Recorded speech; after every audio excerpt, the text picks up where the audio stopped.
Hi everyone, and welcome to another part of these Solidity tutorials. In this part we're going to continue with the factory pattern, but this time with a kind of example that really makes sense to use this factory pattern.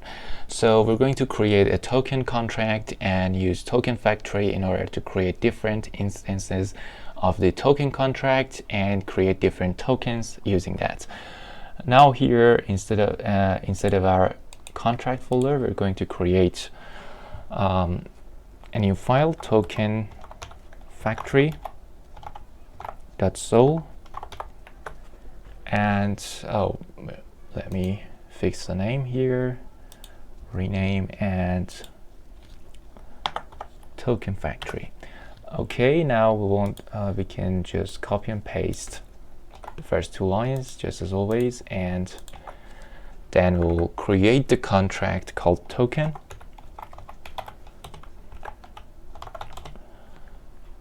So in order to first of all initiate the token contract, we'll define some variables, string public name instead of the name of the token, and a string public symbol, string public symbol, which is a short form of the name of that token, and then uint public total supply,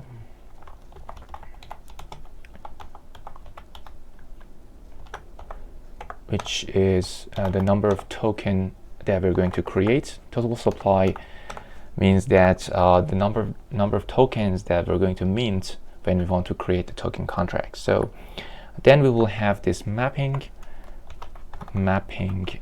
for the balances of the addresses. So address will be mapped to the uint type variable, which is the balances, public balances. So you might remember our token contract, which we have created previously, simple token, right over here, and we're going to do nearly the same as what we did with a little bit of difference. But now what we're going to do is to create a constructor, string memory, name of the token, and string memory symbol,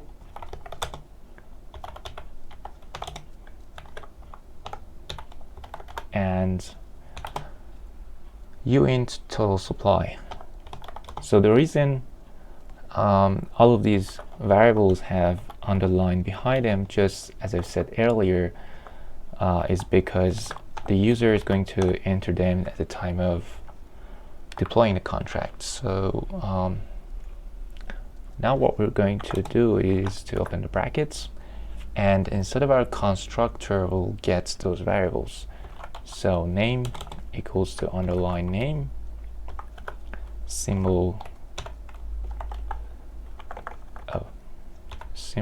equals to underline symbol, and total supply equals to underline total supply. So balances of the message sender, or the person who is going to be the initiator of the contract or the deployer of the contract,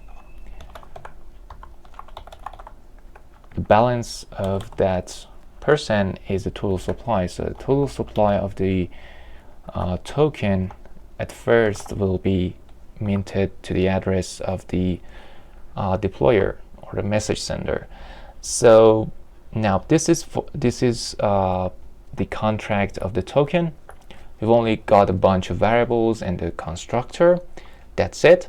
And then we'll go after the contract, which is the token factory. So this is the way that using this contract, creating the tokens will be much easier, because every time we want to create a token, we will need to define all of these variables and the constructor and get the data from the user. So This makes our coding much easier. It's like a function in other programming languages, but here there's a difference between the function and the factory pattern. So let's create the factory contract TokenFactory.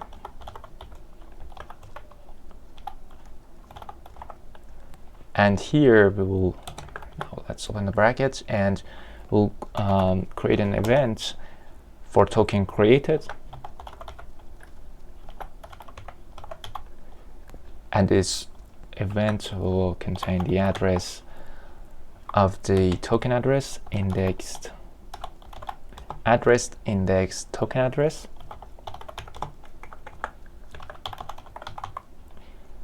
and the string name of the token, and also a string symbol. There we go. So now the next step is to create a function called, also don't forget about the total supply. So here we've got the uint total supply at the end. Uint total supply. And then we'll have a function createToken.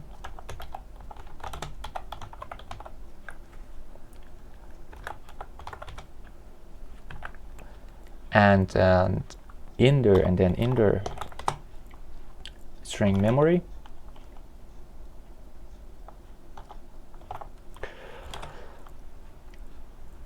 String memory name, actually. String memory symbol.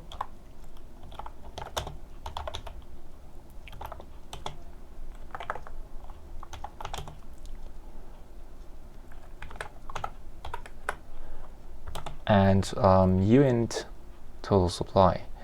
So here we'll get uint total supply. There we go. So it's going to be a public, I guess, public function. Yes. So public. So let's open the brackets, and right over here we will create an instance of a contract token, new token. So it's of the type token, and then we'll call this new token, the name of the token, and then it will get the name again from the user, the symbol, and the total supply.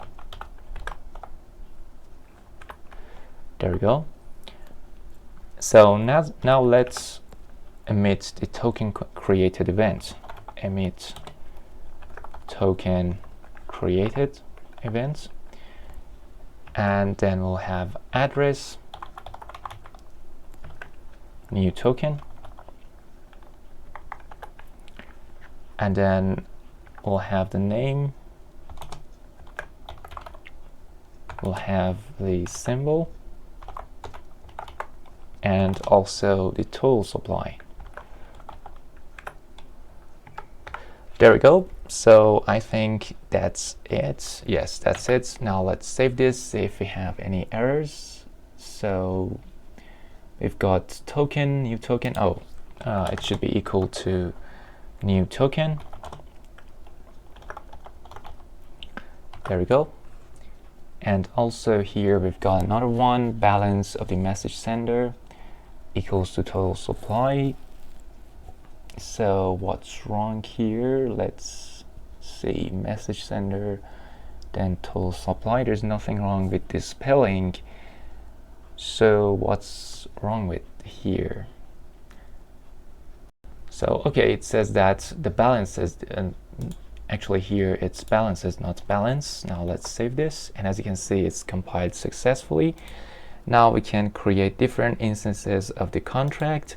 So here I can enter the name of the contract, for example, my token, and then the symbol MTKN, and total supply we can save, for instance, 22 million tokens. So let's deploy the contracts, and as you can see, the token has been created. So the balance of the address, so let's copy the address from which we initiated the contract, paste it right over here. The balances, as you can see, is 22 million.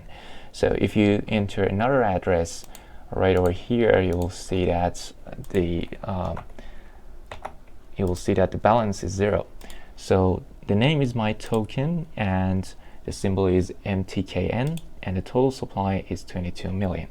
So that's it. We've created another contract with the contract token, actually an instance of a contract which is called token.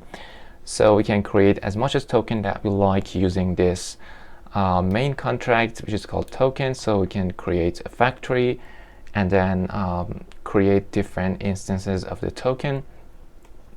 And using this method, we'll be able to create contracts much more easily. So by once defining different variables of the token contract and the constructor and whatever function or requirement that we want to be there for the token, we can then use the TokenFactory in order to create that kind of token. We can use factory for different kinds of contracts, not only creating a token, but so many other kinds of contracts that has a kind of a template, and then we'll use that template and then create the kind of contract that we like without writing too many lines of code.